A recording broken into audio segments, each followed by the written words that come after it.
प्रचार करुछु भक्त कवि रामदास विरचित दाढ़ियता भक्ति तुलसीदास संवादर द्वितीय भाग। वेदर रूपांतर डॉक्टर रवीन्द्र कुमार बिहारी, वर्णना झरणा दास, प्रयोजना दीपक सामंतराय, संगीत ताराकांत पंडा।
गत अध्याय आपण माने सुनिथिले तुलसीदास संवादर प्रथम भाग।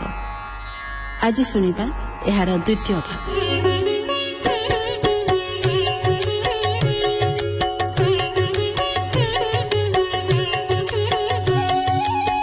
शुणी बोलंती रघुपति, शुण तुलसी सीथमती। प्राणीए कर्म कले जेते, से मोते पाइबे केमंते। जे भजे निष्कामरे मोते, मुथाई तार संगते। तु देह वृद्धि छाड़िएबे, बसिलु महानव गर्भे। जे सने वीर हनुमान, तामन तुमन समान। तेणु मु होइली प्रसन्न, हे भक्त वर मागि घेन।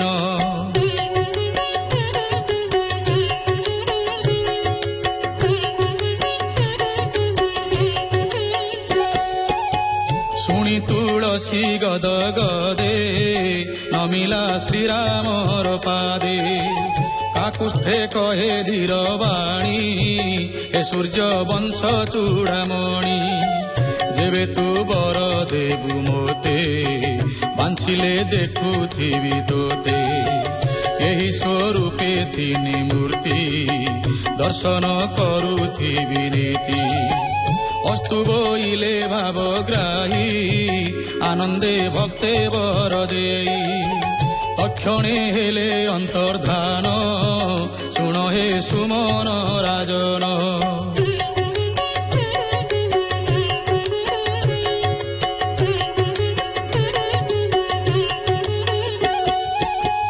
एड़े कृपाळु रघुबाळ, भकत भाव तांक मूळ। एथि उतारु शुण मन, तुलसीदासर विधान। संसार लोभ दूर करी, पिंधिला वस्त्र बेगे चिरी। गोर कौपिन आश्रे कला, तीर्थ सागरे चली गला। एमंत केते दिन गला, श्री वृंदावन रे मिलिला। बुली देखिला सर्वस्थान, कालंदी गिरी गोवर्धन।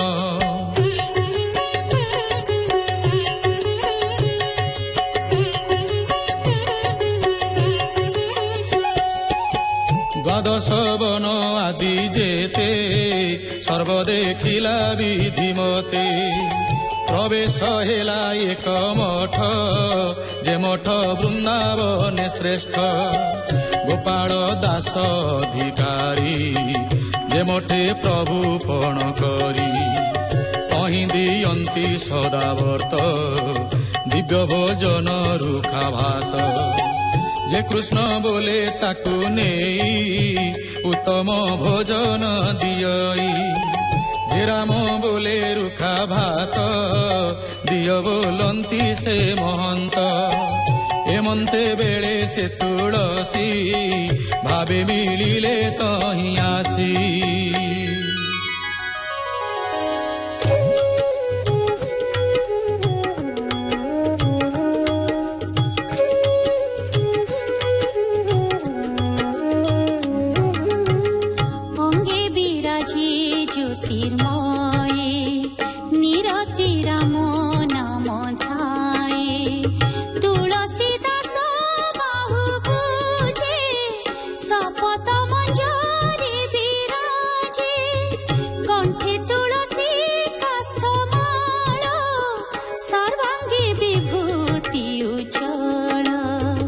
जय श्री राम धनुर्धारी आंटे डाकिले नाम चारी ताहा शुणिण से महंत बोइले दिया रुखा भात शुणी तुलसी दास कही किंपा सुखिला खाई बोई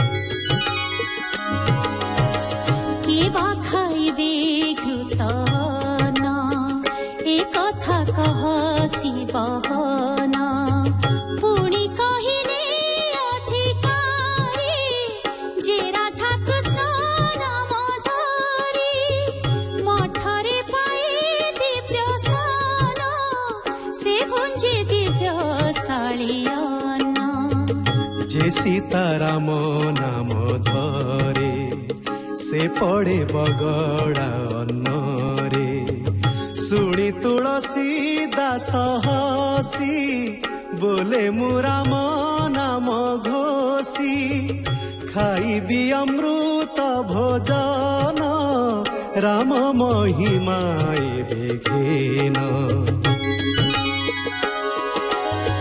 शुणी बोइले अधिकारी जाओ तू अयोध्या नगरी सेठारे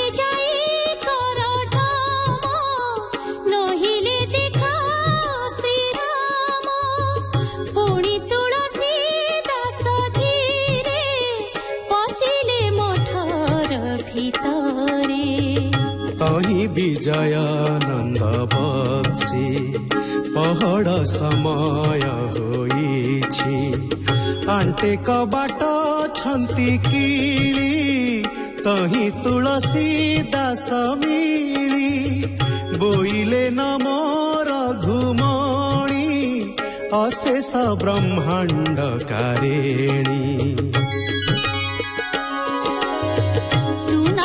जगत ईश्वर संसार तोर खेल घर तुझे जगत जन गुरु भक्त वंशा कल्प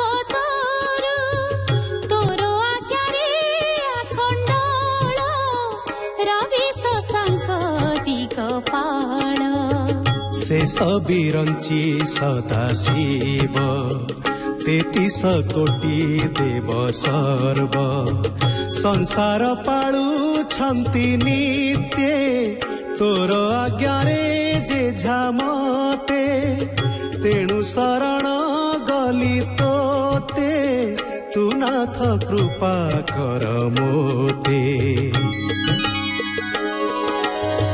तुझे जानकी देवी कांत तोहर नाही आदिअंत तू ही श्री राधा प्राणधन भक्त बंधु भगवान धरी भक्त प्रतिपालु एणु तू परम दयालु ए कथा जेबे सत्य तोर देखाओ राम अवतार बामे जानकी देवी शोभा दक्षिणे श्री लक्ष्मण शोभा ए मंत्र रूपे आदि मूल धरी रख हो भृत्य छड़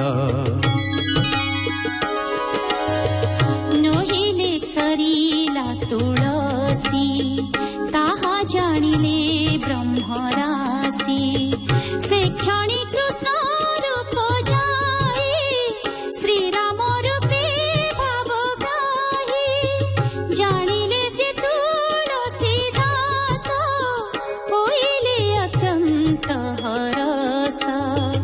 ବୋଇଲେ ଆସ ସର୍ବଜନ ଦର୍ଶନ କର ରଘୁନାନ ବୋଇଲେ ଆସ ସର୍ବଜନ ଦର୍ଶନ କର ରଘୁନାନ।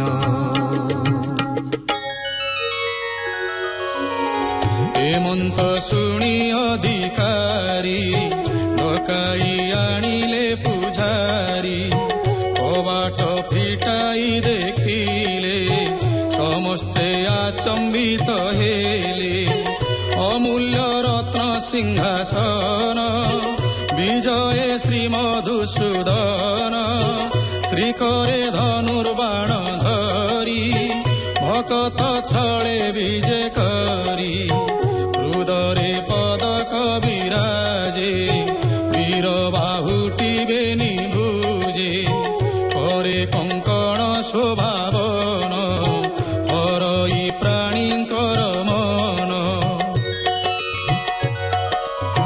ରତ୍ନ ପାଦୁକା ବେନି ପାଏ ଜହି ଯୋଗୀନ୍ଦ୍ର করে লয়ে নবীন নীল মেঘ প্রায়ে ছবি বিরাজে জ্যোতির্ময়ে হেমন্ত প্রভু রূপ দেখি পিছড়া ন পড়িলা আখি সে প্রভু পদ্ম পাদ তলে সর্বে নমিলে একা বেলে ভাবরে হই গদ গদ পূজি তুলসী দাস পাদ দিব্য ভোজন তাঙ্কু দেলে ব্যঞ্জন ষড়রস তুলে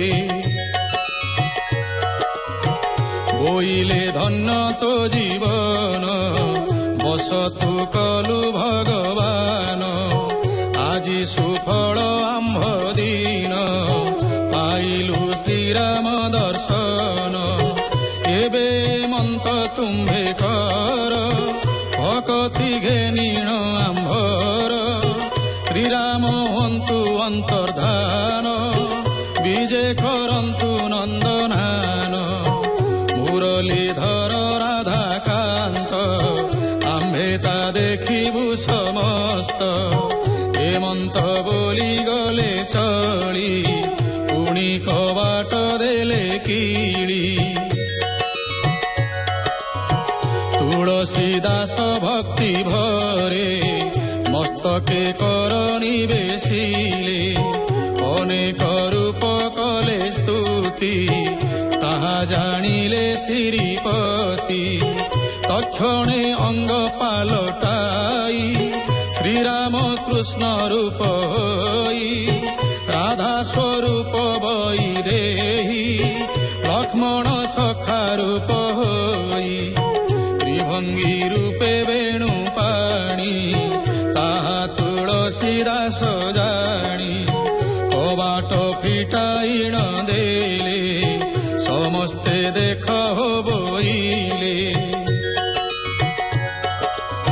তাঙ্ক বচনে সর্বে গলে শ্রীরাম রূপ ন দেখিলে বিজয় রাজেন্দ্র কুমার দেখি সমস্তে চমৎকার বইলে নমো ভগবান তোতহু ভক্ত নুহে আন আম্ভে যা দেখিলু সমস্ত তু ভক্তি ছলে দেহবন্ত হেমন্ত বলি যে ঝামতে ভজিলে ভক্ত পাদ গতে তুলসী দাসঙ্ক মহিমা শুণহু মন মোহাত্মা কহই রাম দাস দ্বিজ বিশ্বাস অটে মূল বীজ তহি শরণ রাম দাস ননাস মোর মন আস। ইতি শ্রী দাঢ়্যতা ভক্তির সামৃতে মন চৈতন্য সম্বাদে তুলসীদাস দাঢ়্য ভাব বর্ণনে নাম 29